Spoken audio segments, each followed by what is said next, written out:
my house. Welcome to my new house. Hi. You say hi. Hi. Hello guys, at eto na nga yung kaduslong nung pagka-travel natin dito nga sa Alberta. Bali dito nga kami nakakuha ng hotel dito nga sa may Jasper downtown. Sa next video ko na kayo i-room tour dito sa amin nakuhang family room. At pagdating nga namin dito is nagabaan na rin naman kami agad ng mga gamit. At hindi pa nga rin kami kumakain dyan kaya yun naman muna ang una namin gagawin. At syempre dahil Pilipino tayo hindi pwedeng hindi tayo magbabaon pag ganito magta-travel. Kayo ba mga sis, nagbabaon din ba kayo ng mga food nyo or kumakain na lang kayo sa labas? Kami kasi dahil nga marami kaming pamilya mas prepared namin yung magbabaon at dito na nga lang sa loob ng hotel kakain. Dahil alam nyo na mahirap kumain sa mga restaurant pagka ganito nga maraming bata. At higit pa nga dun is mas makakatipid nga kayo pag may baong kayong mga pagkain. Abay kung tutuusin pagka kumain kayo sa labas lagpas $100 nga rin yung magagastos nyo. Tulad nga nito may dala kami talagang rice cooker at meron pa nga rin kami dalang extra bigas dyan. Tapos sa ulam naman, dalawang klase ng ulam yung dala namin. At ayun nga, meron nga kaming apritadang manok dito. At meron pa nga rin kaming tira ng breakfast namin, yung hotdog at saka yung bacon. Ininit nga lang namin to sa microwave. At inuna ko na nga rin pakainin nitong mga bata. Dahil alam nyo na pag ganitong mga bata is talaga mas marami silang makakain pag sinusubuan. Marami nang nakakain, tsaka mabilis pa nga. Pero minsan alam nyo na pag ganitong mga bata may mga tantrums talaga.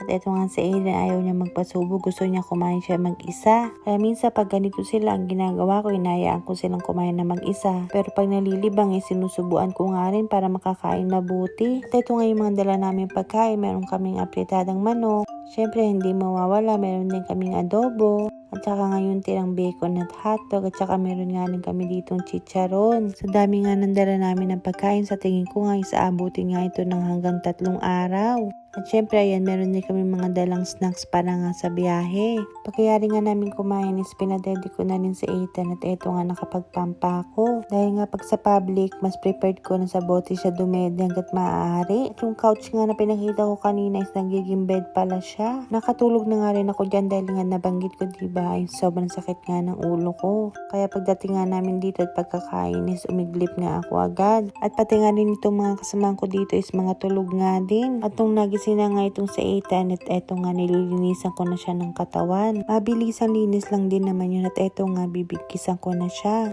Kayo ba mga sis, gumagamit pa rin ba kayo ng big kiss? Ako sa totoo lang, pagkagabi ko lang siya nilalagay. At hindi nga rin araw-araw at nakakalimutan ko nga din. Kasi sabi nila is nakakaliit nga daw to ng tiyan. Ewan ko ba? Pero dahil nakasanayan na rin at kaya eto ginagamit ko nga at meron lang din naman kami dito. At eto na nga, fast forward kinabukasan is maaga nga rin kami nagsipag-ready. Maaga nga rin kami magche-check out dito dahil meron pa nga rin kaming pupuntahan. May pre-breakfast nga kami dito kaya eto nga't papunta na nga kami dun sa breakfast area nila. Malamig pa nga rin ang panahon kaya kailangan pa rin talaga namin mag-jacket.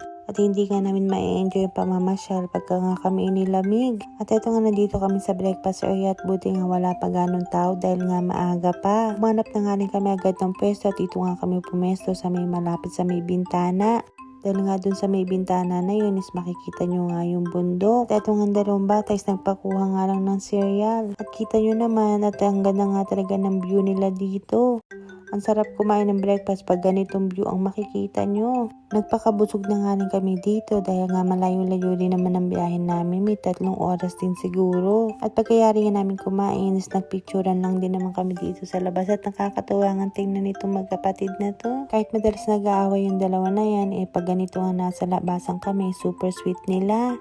Kita nyo naman ang view, diba? Sino ba naman ang hindi mapapawaw dyan sa view na yan? At sumama na nga rin kami dito sa pagpipicture sa dalawang bata.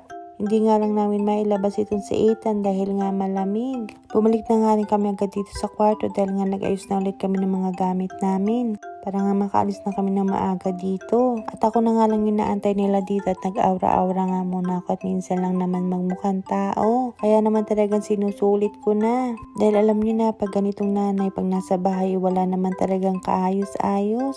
Bimahin na nga rin kami agad at eto nga puro Rocky Mountain pa rin nga ang nadaanan natin dito. Dahil nga pagpaikot ka ng Jasper papuntang Bambis talagang puro Rocky Mountain ang dadaanan nyo at makikita nyo. Pero hindi naman kayo talaga maiinip sa biyahe at talagang nakaka-relax sa mata pag ganito ang makikita mong view. At ang una nga namin destination is nadaanan nga namin itong Athabasca Falls. Pagkakatanda ko nga is hindi ito ang unang pagkakataon na napuntahan ko nga ito. Ang problema nga lang talaga dahil nga maaga pa is malamig pa talaga ang klima. At syempre hindi mawawala ang picture kahit sa ang corner talaga mga Pilipino pa na picture. Nung nagpunta nga kami dun sa falls is hindi pa nga tunaw yung mga snow. Kaya naman hindi mo rin ma-appreciate yung falls. Kaya hindi na rin kami nagtagal dito at umalis na rin kami agad. Sayang lang talaga dahil kung tunaw lang talaga yung falls na yun super ganda nga talaga nun. Kita nyo naman talaga yung view na to oh. Parang ito lang yung mga nakikita natin sa magazine. At pagka nga ganitong kaganda talaga yung view is hindi mo na kailangan ng filter sa camera mo. At meron nga rin kami nadaanan dito yung parang sa China. Yung glass yung lalakaran mo. Buti nga sarado pa nung dumaan kami dahil sabi ni Dudong is gusto daw niyang bumaba. Abay sabi ko naku ako ayoko dahil nga natatakot ako. Imagine nyo naglalakad kayo sa glass tas makikita nyo sa baba is yung bangin. At panaming ang part yung nadaanan namin so wala na ganong snow pero pagdating nga dito is ang kapal pa rin ng snow. At kung titingnan nyo nga itong mountain na to is parang napakalapit lang namin. Naalala ko nga dati, every year talaga is bumabiyahe nga kami para nga pumunta dito sa Jasper tsaka sa Banff. At nahinto nga yun at ngayon na nga lang kami ulit pupunta after 3 years na yata. Importante din kasi yung paminsan-minsan is yung ganito nga nagpa-family bonding kayo. At para na nga rin malibang-libang yung mga bata at pati na nga rin kaming matatanda. Siyempre pag ganun talaga maganda yung view is nakakawala naman talaga ng stress. At makalayo-layo ka naman nga sa trabaho. Ang dami pa nga magagandang view na nadaanan namin.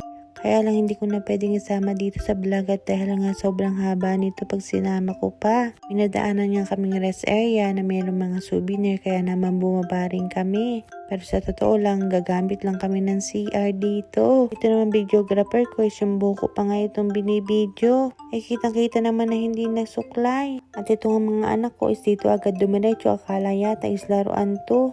Nakakatakot talaga isama yung mga ganitong bata sa mga ganitong souvenir shop. Hindi naman sila sobrang likot, sasaway naman sila pero syempre dahil bata, pag nakita yan, akala nila laruan is lalapitan at hahawakan agad. At sa ganitong mga travel nga ay hindi pwedeng maiwanan is yung tripod. Dahil nga pag ganitong travel is sariling sikap ka talaga sa pagpipicture at pagbibideo. At bumiyahe na nga rin kami agad at nandito na nga kami sa may Lake Louise. At isa nga itong Lake Louise sa mga talagang dinadayong lugar dito sa may Alberta. Buti nga nung nagpunta kami is wala pa ganong tao at maluwag pa nga yung parking area nila. Ang problema nga lang is eto nga may snow pa rin at medyo madulas pa nga yung daanan. Kaya naman talaga kapit na kapit ako kay Dudong at baka nga mamaya ay madulas ako. Dahil alam ko naman sa sarili ko na may pagkalampa nga rin ako. Doon nga sa may bungad, sa mismong lake is maraming tao kaya dito naman kami dumiretso nga sa may hotel. At itong hotel nga na to is mahal nga rin yung rate nila dito. 1, 2, Luis! 1, 2, 3. 1, 2, 3. Vermont Hotel. Dog. It's a dog. Yes. Mama. Grabe ang ganda oh. At kita nyo naman nga dito pa lang sa may front desk is super ganda na. Kaya hindi nakakapagtaka na mahal nga yung rate nila dito. Ang maganda nga lang din dito sa hotel na to kahit hindi ka dito nakastay is pwede kang pumasok. At pwede kang maglibot-libot dito sa may loob ng hotel nila. At dito nga sa loob ng hotel nila is meron silang shop dito na nagtitinda ng mga mamahaling alahas. At nadaanan nga rin namin itong malaki nilang restaurant. Open concept nga itong restaurant nila. Kaya naman talaga maaamoy mo nga yung mga pagkain nila dito.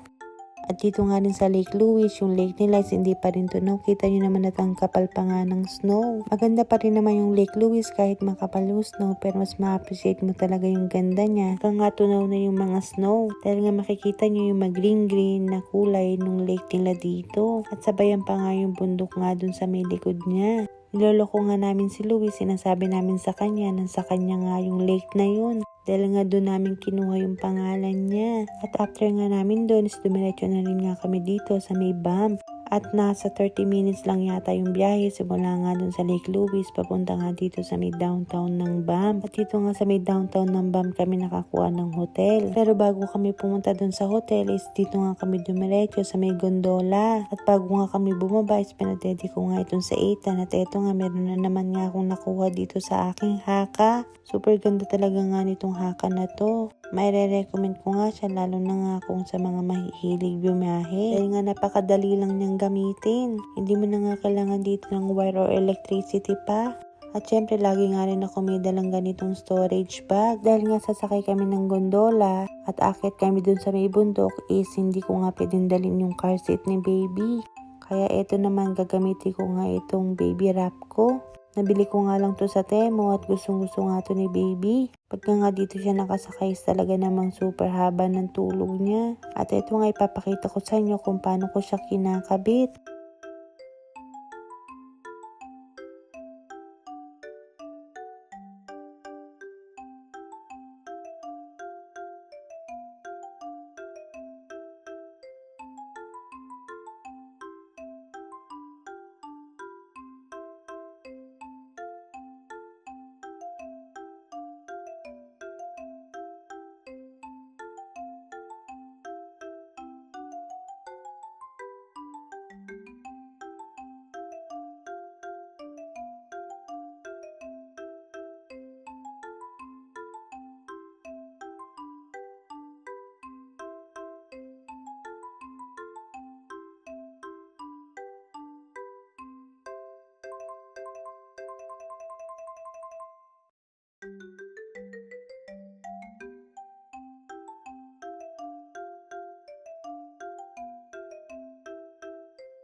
Sobrang haba na nga ng vlog na to kaya naman next time ko na nga kayo sasama dito sa may gondola.